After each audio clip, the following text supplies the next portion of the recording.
Welcome back to Center Stage. Here with me today is a really good friend of mine. He is an author, indie publisher, educator, thespian, wears many hats, and he's a self-proclaimed jack of odd trades.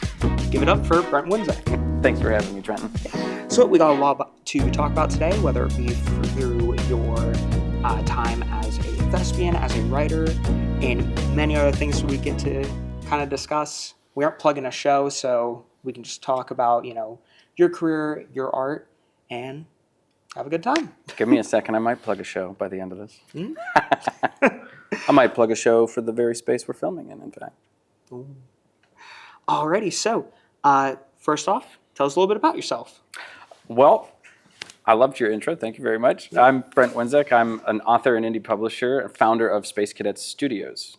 Our publishing company, I used studios instead of publishing because, like you, my background is in theater and film, and I do intend to, and have already started spreading our wings in that regard. So we actually have our strongest selection in our 11 publications currently available. We have 4 theater script titles, which I'm very proud of. That was not intentional, but it's a perfect happy accident. Moving on, can you tell us a little bit about your history as a writer? Yeah. Well, it's always, anytime I'm back home, because I'm from southwestern PA, just like you, it is a bit of coming of age. So it's really fun to be doing this and reflecting, because the first thing, when I was previewing the questions, the first thing that popped into my mind was 6th grade. I had, towards the end of the year with my English classes, Mrs. Klimek, who I know is still teaching, she had an assignment for us where we had to demonstrate, we were learning literary tools, metaphor, simile, things like that. And we had to demonstrate all of those grammatical and creative writing tools in this final, I think it was supposed to be just a three-page paper. I think mine was like 7 or 8 pages. I still have it. I haven't counted the pages. I did a hand-drawn, pretty decent hand-drawn cover for it with just a big dinosaur eye. It was a Jurassic Park ripoff.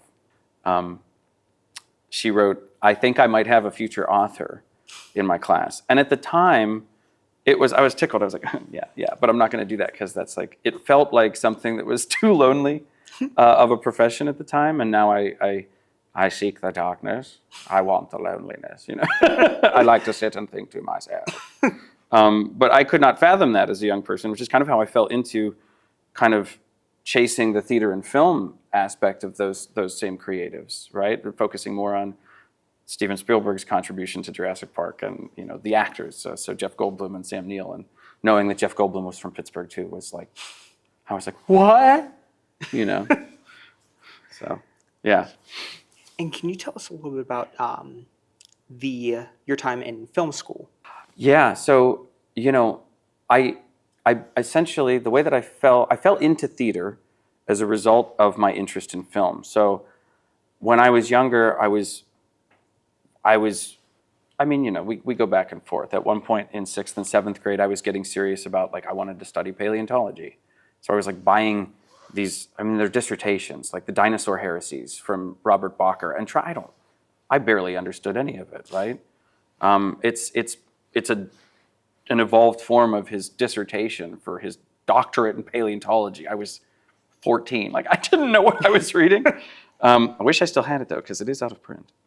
And I think that sometime in, I want to say 9th grade, yes. So we had, I went to Norwin, not far away here, in the Irwin, North Huntington area.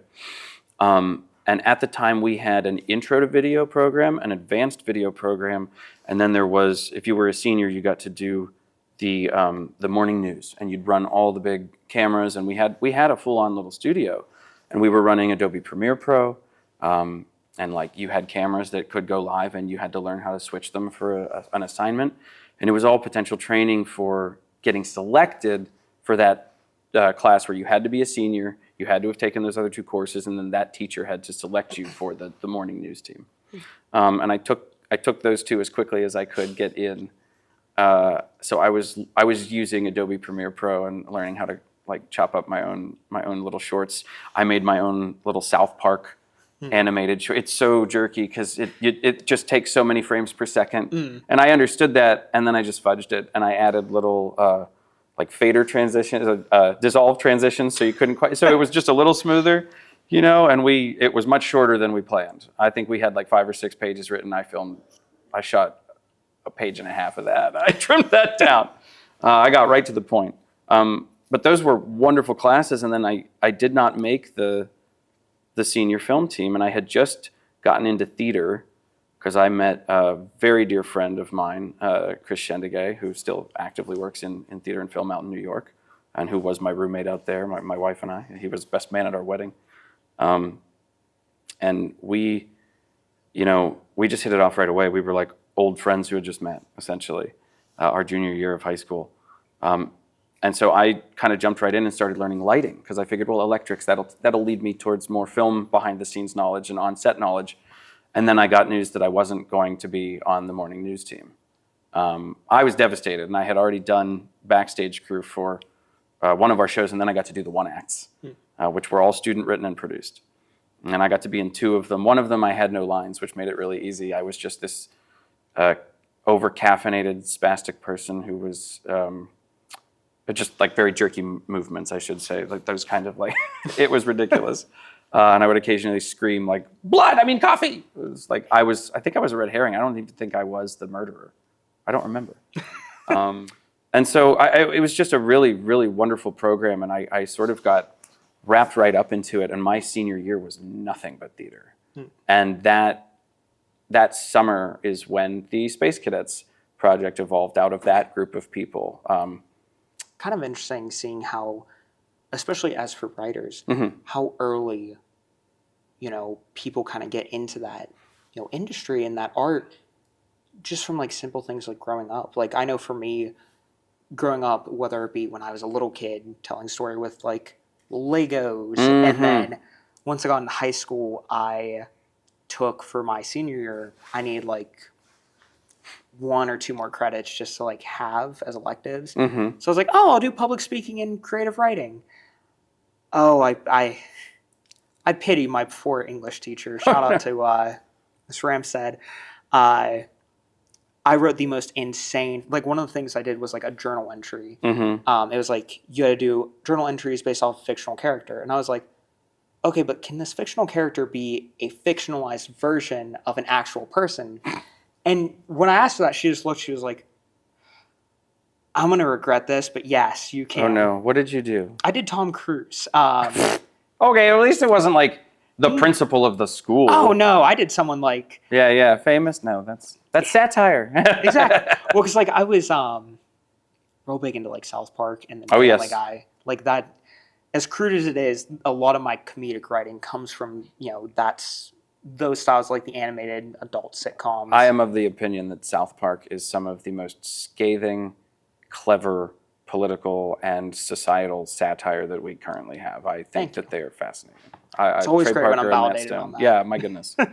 But so I was like, oh, they make fun of Tom Cruise. I'm going to look into more of his history with like everything. And then it just slowly devolved with each journal of him just becoming this like weird, omnipotent Scientology god. Yeah. Just, I got an A on it. I got 100 on it. And she was just like... Well, you said this was 8th grade? Is that what you said? No, this was like my senior year of high school. Oh, senior year of high school. Okay. Because I was just like, we're getting out of COVID and stuff. We're just taking it easy. And I'm a senior. And I was like, I'm just going to do this. And she gave me an A. She's like, well, you did everything I asked you to. It was entertaining. So I was like, see? And you questioned it. Educators, though, in high school, I also had a teacher named Mrs. Boyd, and I had her for my freshman year English class. And then she taught like the AP English for seniors and a creative writing course. And I essentially, after having her in that first course, I remember we read To Kill a Mockingbird.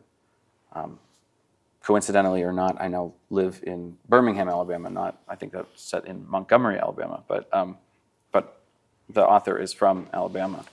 And I remember that was the first assigned reading in school. Again, that would have been freshman year, where I read the book, and based on the classroom schedule, I finished 4 weeks ahead of schedule, and like stayed after class to like discuss it with her. I was like, Mrs. Boyd, I didn't mean to, but I finished the book because I couldn't put it down.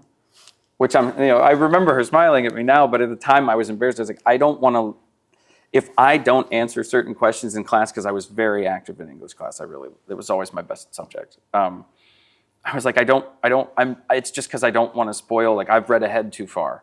And she was like, well, thank you for letting me know. But I sought out her other classes, and my grades were decent enough that I was able to get into AP English my junior and senior year. And having that junior year helped me get into her class again senior year. And her creative writing class came to mind when you were telling your story, because I wrote the most absurd, like alien abduction satire that was a script I intended for Arnold Schwarzenegger. And when we read it in class, I did my Arnold impression the whole time.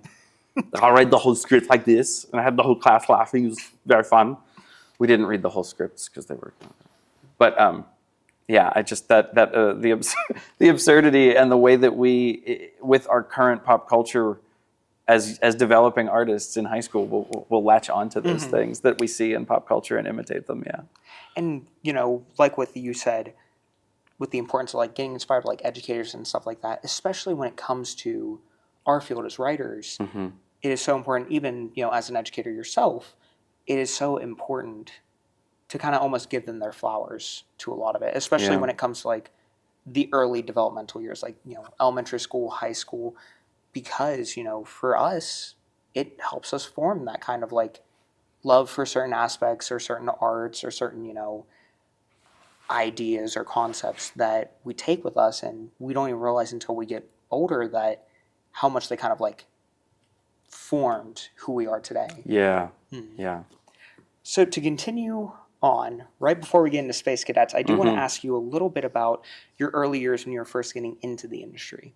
I went from no interest in theater when I started high school to, by the time I'm looking for colleges, I had to be able to do a theater minor, no matter where I went. And I wanted a film production major. I wanted it to be geared towards film production, which is why I avoided Penn State's program, because at the time, the wording of it was more telecommunications. There's a lot more TV focused, and I wanted to be doing narrative film.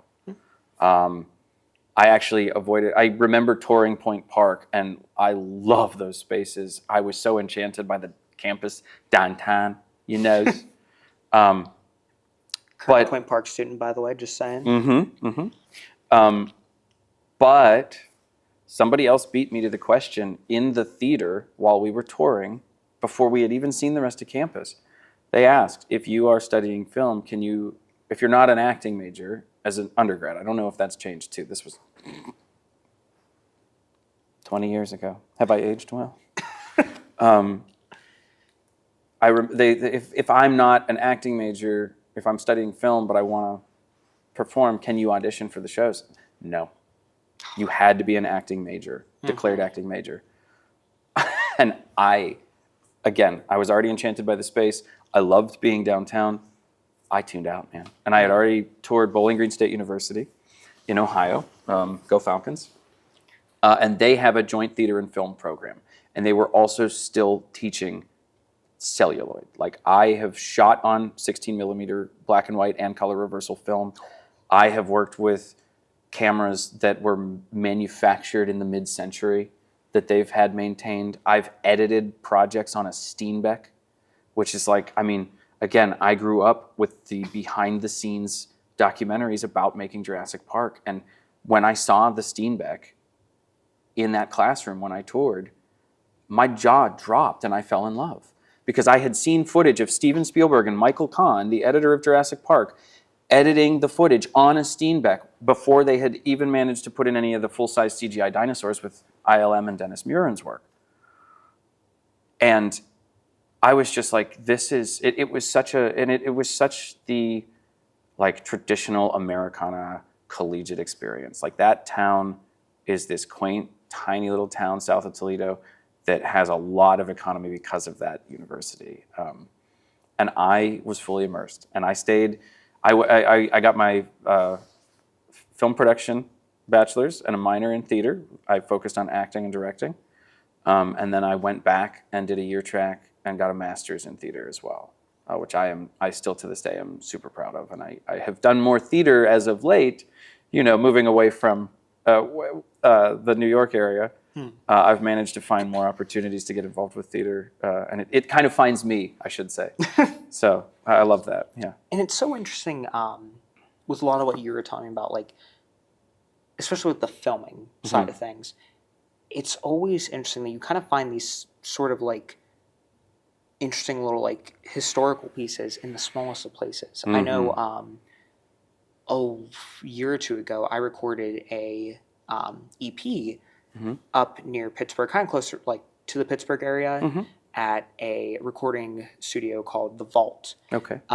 Their whole thing was it was a tiny little bank, or it was a former bank, and they turned one of their bank vaults into a whole reverb, like where it's natural reverb, which is really cool. And it kind of goes back to with what you were talking about with like the different types of cameras you use, the different type of film that you worked with.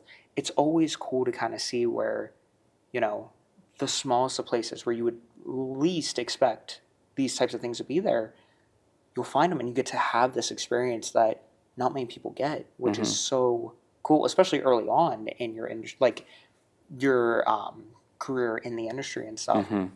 It is such, and almost also like it helps you build that toolkit. Like you have these like niche things where it's like, okay, yeah, you can shoot with up to date type of technology and stuff, but like, can you get that cool niche analog style of like filming and stuff like that? It's always so interesting, especially the camera things. Like, especially with me getting into videography and photography, these more like older models and stuff, and these older types of shooting is always so interesting. So, moving on to your current studio, one of your biggest kind of pillars to your career right now is Space Cadet Studios. Yes. So can you tell us a little bit about the creation of the studio itself, and then also tell us a little bit about the studio as a whole? Yeah. So I technically founded Space Cadets Studios LLC in 2022, but the story of Space Cadets starts in 2005. June 25th, 2005, with that group of theater friends. We had just wrapped up what was my first semester doing theater with them. And so I had been doing these German projects. They were like video projects for class. And at this point, I'm doing enough video that I'm being recruited. I'm helping teachers with tech. I was often the one like fixing the VCR so we could finish watching a movie in class instead of doing some curriculum.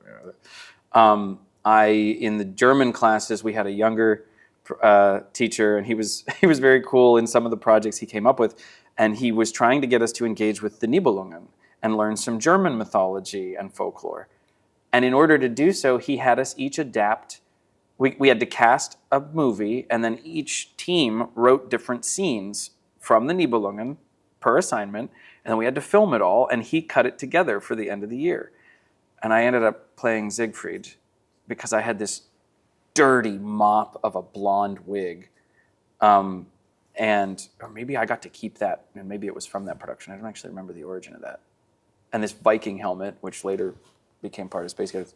And it was obnoxious and silly and intentionally crappy.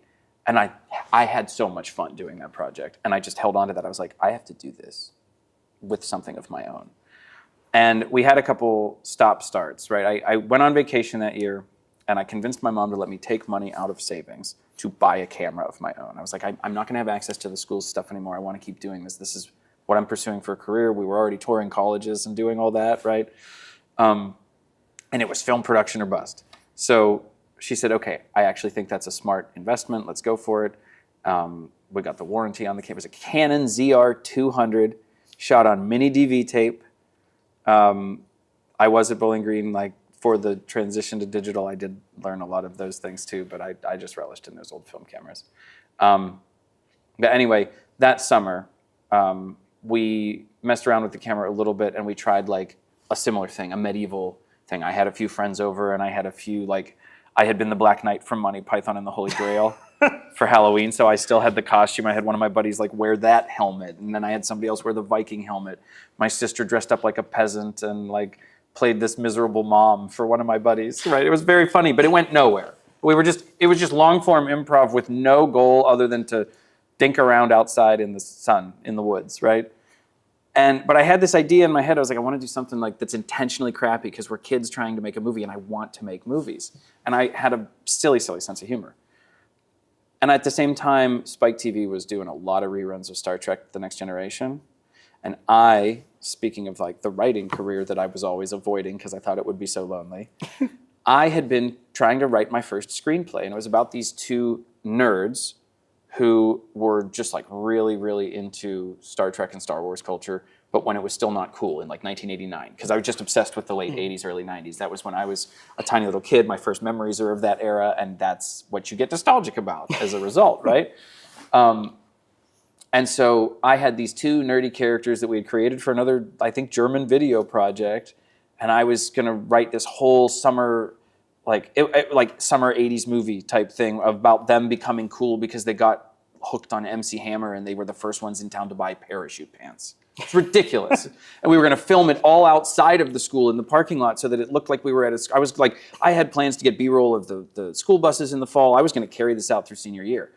And it just kept getting more and more complicated. My mom still had an electronic typewriter. And I was trying intentionally to like write my first script on that because I couldn't format it in Word on our family computer. And it was just a mess, right? And I remember we went and showed up on June 25th, 2005. It was a Saturday, and we had showed up at the high school theater, Norwin High School, for my first mentor, who was our tech theater guide, Mike Mullig. Every summer, he organized one day where he asked us to come in. He bought pizzas for everybody, and we would clean out the theater and get everything ready for the next school year. And we would stash everything away and make sure it was all in the proper storage from the previous year's productions. He was building that community that is required of the collaborative arts, which is why we were all so close, I think, right? And not just he, the other educators involved, but specifically he was who I latched onto. And we wrapped up for the day. It's about 2 o'clock on a Saturday at the end of June, and some of us had already graduated. And I had a trunk full of these props and costumes that we were going to start filming that day. And I didn't get nearly as much. I had like a page and a half of the script actually done, and the rest of it was in my head. And again, I'm sure we would have just ended up improvising. And I just kind of had this moment of defeat as we're going through the stuff in my trunk, and my friends are all pulling out all the goofy, obnoxious, like stuff I thought was like silly. It was stuff we were getting from Goodwill. That was like people cleaning out their 80s wardrobes. I was like, oh man, I've seen this in a movie at least once.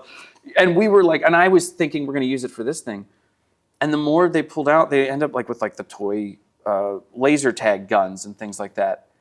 And we're like, oh, we're going to do a science fiction.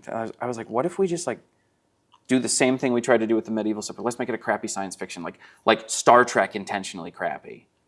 And so we did, and that was the first episode of the Space Cadets video series. It's huge. What are we going to do? Those monsters are enormous. Well, it's a new species. So we have to do the only thing we can do, which would be to kill it. We carried that on until 2009. January of 2009, we premiered the third season. So we learned, a lot of us studied film and theater in college in some capacity and continued practicing in some capacity. And so as a result, we kept learning more and they kept getting better, and we just carried this project. And I was always trying to write feature-length scripts based on the stuff we were improvising and coming up with. And, part of season 2 was actually first done as a musical live as part of our one acts my senior year. And so that's where that chapter closes, but I'm still in film school, as are a bunch of these creative people. And so I'm still writing screenplays. And my freshman year of college, I started writing a novel, and I lost that manuscript mostly. I had a few things saved, thankfully, because they're still in a book now, in some capacity. And so through undergraduate, I continue trying to develop these scripts. At the end of undergraduate, as I'm starting grad school, I meet my buddy Jordan Stein. And Jordan is really crucial at this point because everything was kind of existing in a vacuum. I was up in my head with everything. I was taking all the notes. I was writing the scripts. And my friends we had moved on. We had kind of closed that chapter, and they were all getting on with their lives. And so it was harder to get them to read things. And my educators were interested, but they were so busy. Like, I know now, as somebody who even teaches as an adjunct, like my poor full-time professors they didn't have time for that crappy script, and I understand. But I do still have an old copy if any of them feel really guilty about it. Don't. I think make the redemption just right there. Right. But so Jordan comes along at this very crucial time as I'm about to start grad school, and I'm all up in my head with this project, and he's a big Star Trek nerd too, right? He's a big sci-fi guy. Grew up on Next Gen. So I shared these scripts with him as I'm going away for the summer. I wasn't going to be in Bowling Green all summer long, and I wasn't going to be back till August. He read 2 90-plus page screenplays. What are now the first 2 seasons of the radio drama, we'll get to that in a second, in less than 12 hours. Oh, God. Texted me the next morning and said, I've read both scripts. I love the second one. The first one needs some work. I have notes if you're interested. Something like that. And he is a very like point blank period, like he does not mince words at all. And it still amuses me today. We were just talking about it a few weeks ago. But that evolved into like notes, and he was revising things for me or asking questions that would make me rethink things and giving me all that valuable feedback. It evolved into a couple readings and like theater scripts that were pulling species out of the universe that have now been plugged back in. And we moved out to New York together when I finished grad school. And we, through continuing to develop the screenplays there, I was falling back into touch with Chris Shendigay, who got me into high school theater and who was a crucial part of my Space Cadets tech crew. And he would always jump in and do like puppetry or play like a character wearing a mask so that we had an extra to beat up for a scene, right? Well, we didn't have enough people to fill the costumes. And he at the time had switched he was always doing lighting and effects work, and he had switched to audio engineering and sound design. And so his roommates were all in that field, and those 2 worked at Audible.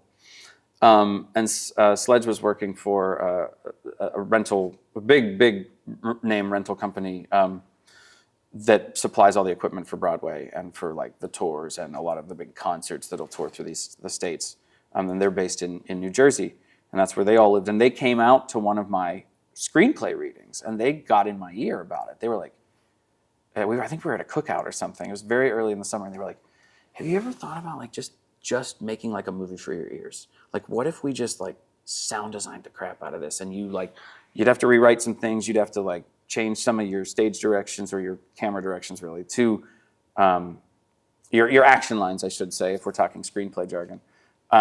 You're going to really have to work some of that into simpler narrative. So it's like almost an audiobook, right? And so we start developing this, and we even pitched it a few places, and I saw the idea crop up very shortly after, but not with our original IP, with much more established IPs, and that's all I'll say on that.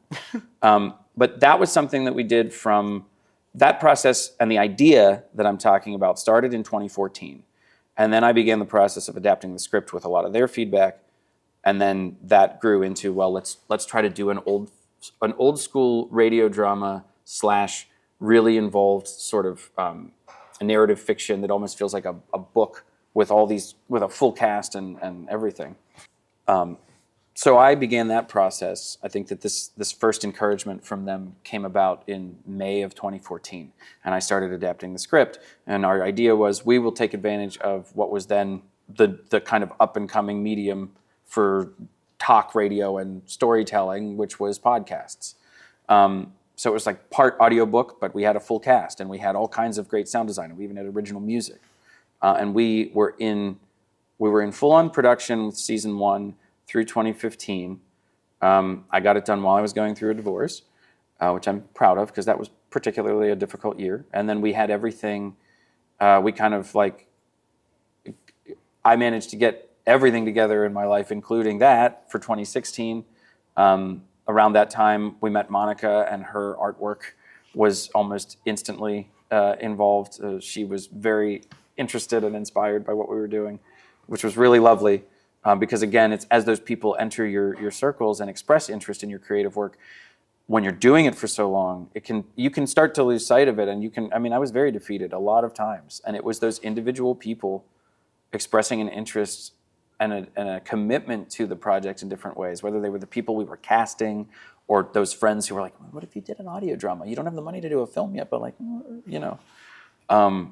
That's what kept me going, and Jordan was there through all of that time in New York, working on those scripts with me, and we very much took that silly Pirates of the Outer Rim story too that he really adored, that I had written during undergrad one summer off, and we revamped it into what is now season 2 of the radio drama, which you can still find at spacecadetsradio.com.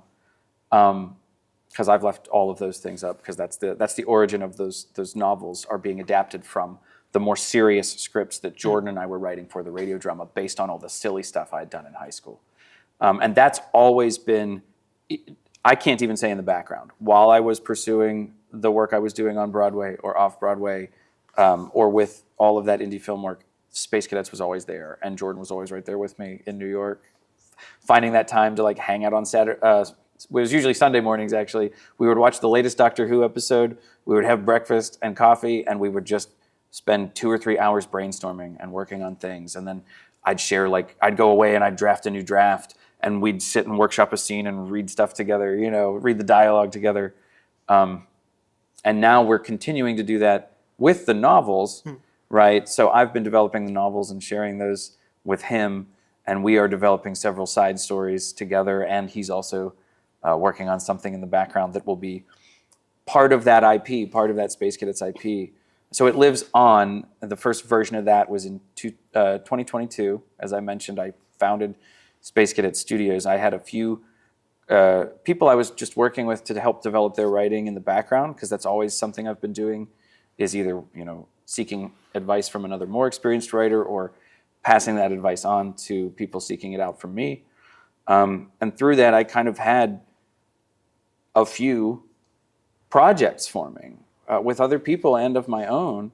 And I was also being encouraged by a college friend. You know, those early collaborative years as an artist, if you know you are going to be creative and you're in high school and you're in college, relish in all of those connections. Your mentors, your teachers, your peers, even the peers who maybe rub you the wrong way sometimes. Like they're just human too, remember. And I cannot speak enough to the maintenance of those connections and how important they've been as my journey as an artist has shifted.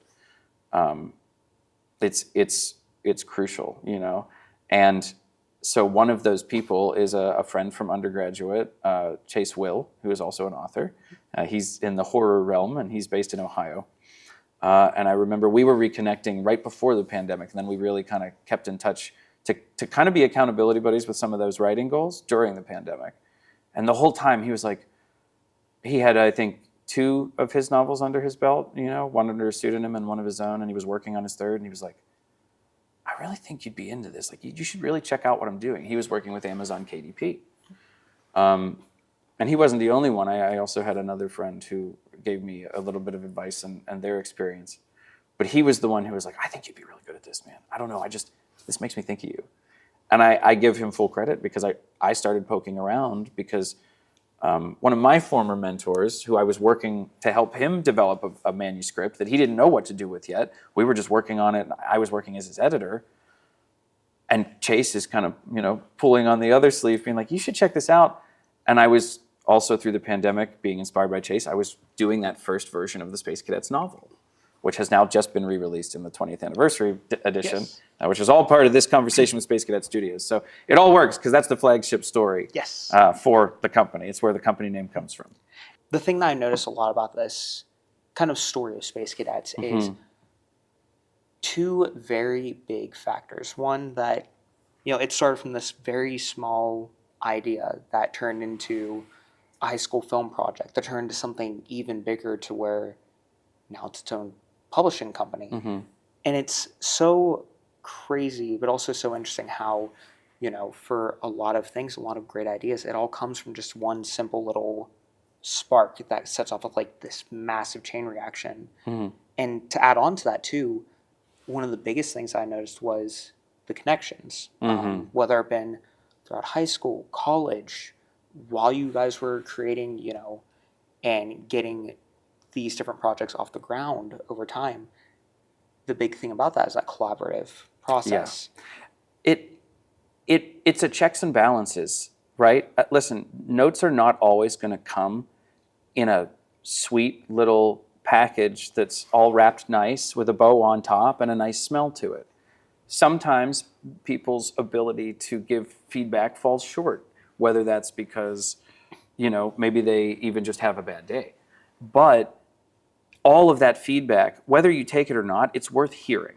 It's worth processing, because that's what helps you develop as an artist. But in a lot of cases, it's about how can these are all forms of communication. We communicate stories and ideas this way so that we can communicate interpersonal experience.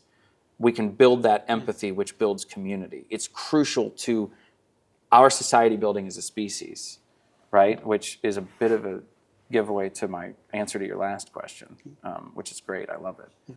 So moving on towards one of your biggest works that you have had with Space Cadets is it just celebrated its 25th Not yet. 20th anniversary. Can you tell us a little bit about Space Cadets and the Legend of the Goliathan? Yeah. Legend of the Goliathan I pitch as Indiana Jones meets Treasure Island in space. There are space pirates. There is a group of specialized trained exploratory soldiers who end up wrapped up with these pirates, and there's an element of... I've had friends from the original series joke that the through line, the plot of Goliathan feels a lot like the John Boyer, the progenitor of Captain Elaborap, the space pirate, once told me that he said it was like all the fun parts of the first National Treasure movie in terms of the treasure hunt element of it. I'll never forget that, because he sat in on that first reading that happened in New York, where the sound designer crew was like, "You got to adapt this." And yeah, we just re-released it. I wanted to give it its proper due and be satisfied with it. And I tried to reread it last summer, and I was embarrassed. I was like, I have to fix this. You learn so much, and admittedly, I have switched back and forth between theater and film and prose, and I love all three differently. And kind of going off of, we talked a lot about, your history, your background, forming Space Cadets, some of the releases and publications that you have done in the past. So with all of this in mind, one of the biggest things that us as, creatives as a whole, whether it be in writing or any other aspect, is what has inspired us, or to a better extent, who has inspired us. So for you, what were some of your biggest inspirations as a storyteller? Well, I've probably already been a broken record about Michael Crichton and Steven Spielberg, so we'll skip that. But Jurassic Park is really at the forefront of that. As a little toddler, I was lucky enough to be born 2 weeks before the first episode of the original Ninja Turtles cartoon aired. I'm very proud of that, because I was one of the 2-year-olds of that original fan base with the bandanas and the cardboard nunchucks and we would save so those were huge when I was a kid. And then from there, I started exploring those artists. And I would say, because, it's always going to be a smattering, and I find that all of the people I'm inspired by are in some way writers, right? But I'm a huge Shakespeare academe, which is how I got involved with Dr. Statzel here with Midsummer Night's Dream, because he knew of that love and was assigned that show and was like, hey, I know you're into this. You want to, and we were able to work it in as it's now one of our publications for Space Cadet Studios. And you can find all our publications at spacecadetsstudios.com/publications. And We love a good cheap plug. That's right. Well, I may as well. Shameless plug. Shameless. Hey, Yeah. Listen. But Shakespeare is a huge influence, and I really have delved into that to reconnect with theater. That was sort of the first avenue I went towards. Shakespeare has always found me. It's another one of those things. I was asked to stand up and perform some Romeo and Juliet in front of class because I was doing so well at reading it aloud. Another educator, Mrs. Welsh, who I've since been in touch with, she was my English teacher a few times through school, and she was wonderful. I discovered that about myself in her 8th grade class. Reading those things aloud as a class, so that we understood this is supposed to be performed. The first full length show I did was A Midsummer Night's Dream. Myself, I played Bottom. And that was my senior year of high school at Norwin. And it was hands down one of the most amazing experiences on stage I will ever have. And there is something extra empowering, I think, about young people mastering early modern English as opposed to regular, as wonderful as some modern monologues can be, there is just a beauty to that iambic, like a nerd out. More modern playwrights or more current playwrights, some of them are dead, so bear with me, but like the last 200 years is pretty current when you consider we've been doing it since the ancient Greek times, right? So Oscar Wilde and Eugene O'Neill are two big ones for me. Sarah Rule and Charles Mee, Nikki Silver as well. Those are my top three contemporary playwrights who I try to stay tuned in with. I really am inspired by their work and have been since studying theater properly in undergrad even. In the world of prose, it's Douglas Adams, who also wrote for Monty Python and for Doctor Who, so there's that television crossover. John Cleese of Monty Python, who was not only a brilliant comedic writer for those shows and movies, but also has gone on to publish some really wonderful work in the world of books. My goodness, I could ramble on and on, but those are the artists I always come back to. Those are the people I go to when I need inspiration. Terry Gilliam of Monty Python and what he's done as a film director and storyteller in that realm. My gosh, I love a good Gilliam film. And it's really interesting how much variety there was in that list. I just think it's really funny, though. I just have to point out, like, you went from Spielberg to Shakespeare to Oscar Wilde to Donatello of the MNT.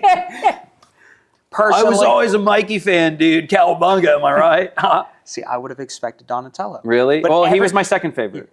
But like everyone says Donatello. Personally, for me, I'm a big fan of Wrath. Yeah. That's mine. I have a lot of friends who really relate to that. Because like I grew up in like They admit the it. 2003, like I was born in 2002, so like I grew up with like the 2003 Turtles. That's a good one too. I definitely followed that one. Yeah. Yes, sir. And then like the 2007 animated movie TMNT, and then like 2012 like, and Raph became more fleshed out and stuff. Yeah. Because he was just like a smartass in the original cartoon. Yeah, well, they're having fun for younger kids, Yeah. and then I think then they were they- able to mature it for as the audience has matured too. And then they like took him more and like fleshed him out as like this more like aggressive type. I'm like, that one. I like that one. And that's very much how he's portrayed in those original comics as well. Oh, right? yeah. I own all of those in reprint now too, because I'm jealous. if you're a fan, yeah. So, I'll send you a few photos of the Ninja Turtle library when I get home. oh, just so you can brag? No. So I can be like, look, I had to work hard for those. I didn't get any of those till my 30s. I had a big corporate salary to buy those. But it's so interesting. So you brought up Shakespeare, and more specifically, you brought up your time working on the kind of re-release rendition of Midsummer that you did with Dr. John Paul Stazzle here at, we're recording Penn West, California University. And in this very theater, Blaney, about 1 year ago or so, this year, or 1 year ago. 2025. Yeah.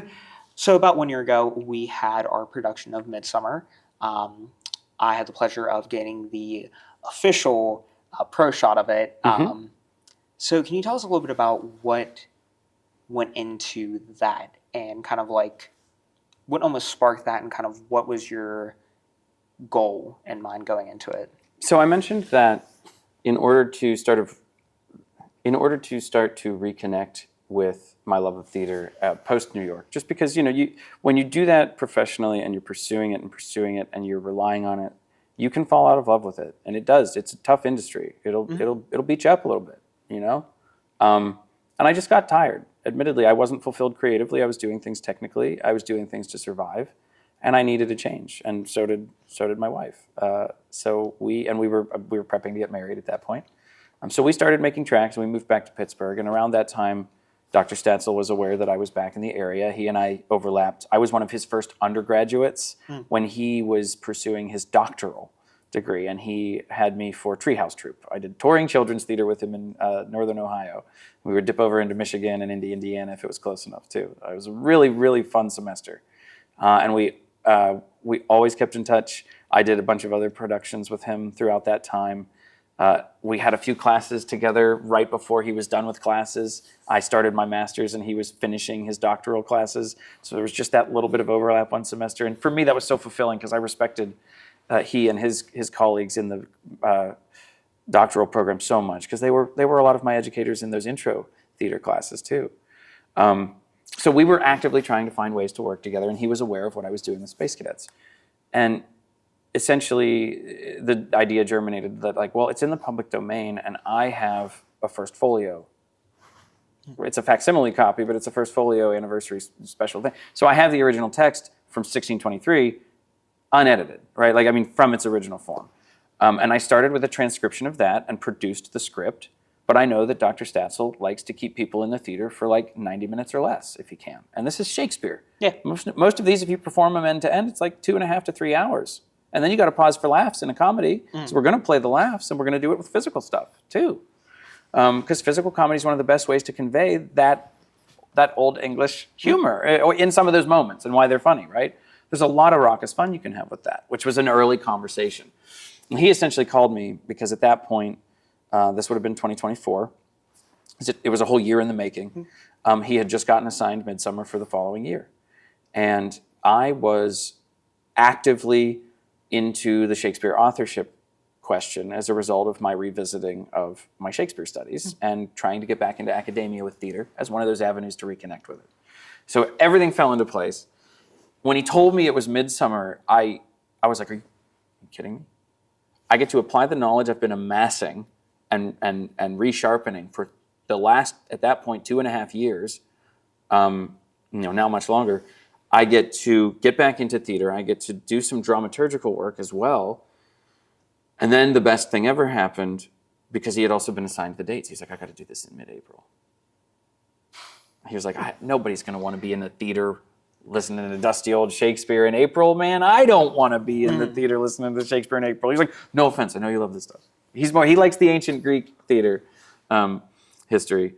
That's his bread and butter. He's like, no offense, I know you like this stuff. And it's not that I'm not excited. It's just like, I need it to be good. I want to inspire these kids, you know. And he was like, they're going to want to be outside partying. And I went, click, well, let's throw them a party. I have a few friends who enjoy, from the Space Cadets group, right, who have introduced me to like the culture of different burns and festival culture, I should say. And so I'm aware of Electric Forest Festival in Michigan. And I love the use of like twinkle lights and ambiance on stage. And so there was just something about him saying that. And I was like, what if we question the credibility of the whole story of Midsummer because it's a Midsummer Night's Dream as like kind of a psychedelic trip? We're in the forest, there's magic mushrooms, yada, yada, yada. Was it all a dream? Were these 4 teenagers just bantering back and forth angstily, or were there actually fairies and a donkey man? And like, obviously I believe it all happens, right? But that is what, and so I started layering those things into the stage directions, and that is, so all the stage directions, all of the cuts are mine. I trimmed it down so that it fits in a 90-minute or less thing. It's got footnotes on some of those basic phrases that you're using, so that, and on some of those instances, so that people in a modern audience has, without having to go do extra homework, they have right there a better appreciation and understanding of what they're looking at on the page for us. The one thing that I noticed a lot with that rendition of Shakespeare, because I won't lie, when I was first introduced to it, when we were announced the like cast list and stuff like, or not cast list, but the list for shows that year, at the time I was doing advertisements, I was like, oh, Midsummer, okay. Now my kind of like background with Shakespeare, I know a lot of the bigger names, so like obviously the Hamlet, the Romeo and Juliet. So don't say the M one. We're yeah, not doing I it. wanted to, theater. but we're in a theater. You know. Yeah. You know. If you don't know, just the Google Scottish it. play. But you know, so when I saw Midsummer and I was Macduff. Yeah, there you go. So for me and stuff, like I was like, oh, okay, and I read it the original version before seeing yours, I was like, I don't know if this one kind of clicks with me as much. So time went on stuff. I was in our musical at the time, Bright Star. Yes. And then afterwards, a lot of my good friends were in Midsummer. And I was talking to them, and then I had the opportunity to go and like sit down and watch a little bit of it. And I was like, oh, this is really cool. Like the concept, it almost gives a lot of similarities to how they did a modernized version of Romeo and Juliet back in the 90s. Yes, the Baz Luhrmann film. Yes. I do enjoy that. Where they when I saw the Happy Dagger Mm. was the brand of gun, I was sold. I was like, okay. And that's like Tell me more. Yeah, and it's such Adapt a cool more. way that they they introduced it and stuff. Where it's all, if I'm not mistaken, it's the exact same dialogue and stuff. Maybe there's some edits and stuff just for. I do believe it would be reduced. Verbatim. Yeah, it's not Yeah. verbatim. There's some really lovely no dialogue moments that happen too. But yeah, And seeing that and putting it in a modern setting, almost similar to where you kind of did it with this, where almost like if it was taking place somewhere like Coachella, Yes. or one of these types of events. yeah, like a And- rave in the woods Yeah. or a music fest or an arts fest. Yeah, exactly. And then like the sets and costumes really correlated with that in a really nice way, where Mhm. I feel like you took a lot of the heart and a lot of the dialogue and a lot of the history behind, not just Midsummer, but Shakespeare's writing as a whole, but you made it in a way where you're kind of bridging the gap between the original work and what would be kind of interesting to modern audiences. It's astounding work, and that's why it's relevant 500 years later. But we still have to make those efforts, I think, and I do think that it's up to those who are passionate about it to try. And we're kind of nearing the end of our interview. Mm-hmm. But before we kind of get into the last three questions that I always ask everybody, you are the first author that we have on the show. And I want to know, what do you want people to take away most from any of your writings, whether it be your novels, scripts? What is kind of like a general thing that you always want people to kind of take away from your stories? Well, my stories are always going to have some mirth and some weirdness, because that's some quirk. But I like to say that I believe that's subjective. When I go into something, I have my goals and the themes and concepts I'm writing to, but I do believe it's up to the audience to interpret that as they will. It's just part of the art. Yeah. So we're reaching the end. Got our final three questions. First one, we kind of discussed a couple of different things throughout the interview, but what is next for you? Well, I'm going to be a dad next. And so this summer, I'm going to be working on making sure that Space Cadets and the Pirates of the Outer Rim, that sequel in the trilogy, is done before the little one is here. Which, congratulations on that. I know. Thank you. When you told me the news, I think you told me before you made it public, I was like, oh my God, you're going to be the best dad. Oh, thank you. You're going to be the fun, nerdy Which is dad. nice to hear, because I'm Oh, yeah. scared. It's very intimidating. It's scary, raising yeah. a little one, but we're going to try. You guys are going to do great. Give it the And old college try. Congratulations to both of you on that. Thank you. And shout out to my wife, Monica, who is not only doing a wonderful job just, bearing the burdens of pregnancy, but also she is my cover designer. So she did the design for the Legend of the Goliath cover, and also for the Pirates cover. And we've got the third one is also partially ready already. So Yeah. And then we already discussed with your project coming this time, I believe it's in the spring. So this time next year, you will be doing a Greek piece similar to what you did with Shakespeare. yes. I'm already drawing a blank on the name. Aristophanes the Frogs. There we it's go. the Frogs by Yes. Aristophanes, I should say. And it's a version that's in the public domain that I am currently going through and notating, doing reduction methods. So I'll take all of my notes out of the marginalia. I will potentially refer back to the script if I need to recontextualize something in a scene, but for the most part, I will be drafting all of the scenes myself based on the notes, as opposed to looking at that original script from there. So it'll be somewhat original, but inspired by that, also inspired by that source material. Yeah. So as we move to the end, closer and closer to the end, as I keep alluding to, We'll get there. what advice would you like to give to someone wanting to follow in the same career path as you? Oh, I'm going to use this opportunity for a plug, but I mean it lovingly. We do 30-minute free consultations. If you are interested in the world of indie author, indie writing, indie author, indie publishing. If you're interested in any of that, visit spacecadetsstudios.com and book a free consultation with me. We can talk for 30 minutes and you can get to know me more and pick my brain about whatever it is you're questioning. I do also do paid consultations, and we have a writing program. You can find all of that at spacecadets.com. And as someone who has worked with you from that aspect and has apprentice under you with certain stuff like this, I can 100% vouch these consultations and getting to talk to you have been very beneficial to me as a writer. So I thank you for that. I thank you for that. It's nice to know it's helping. Not only do you get to do shameless plugs, but you also get someone who's going to vouch for those plugs. So definitely check that out if you guys are looking for, especially in the writing field, if you guys are looking for any sort of help or any sort of kind of guidance, definitely make sure to we'll look out for those, and links will be in the bio of this video. So the last question, it's always my favorite one to ask everyone, is what does your art form mean to you? My favorite thing about my art is that we are truly nothing in modern society without it. Mm-hmm. If you don't have somebody trying to convey in cave paintings a story that was important at that time for them to remember, if you're not trying to actively preserve the past, we have no history, we have no sense of self, we have no society. Mm-hmm. Writing is at the core of everything that we do. And I love it because it feels like casting magic spells. Because I don't think anything can be more beautiful than the strange utterances that we have turned into meaningful words and ideas for each other, right? And that is, it might sound a little bit like, ooh, spiritual, but it's meant to be. Absolutely. I mean, that is, I would have no sense of where I come from or who I am or what that history is without writing. Mm-hmm. I read most of those things, right? Yeah. You have to write it down before you can film it. You have to write it down before you can perform it.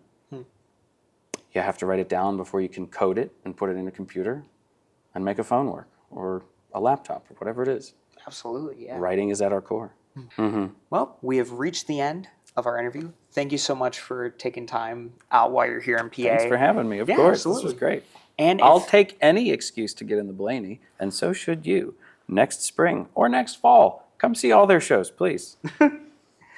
And once again, thank you so much for coming on the show. And thank you guys so much for watching this episode of Center Stage. Until next time, have a nice day.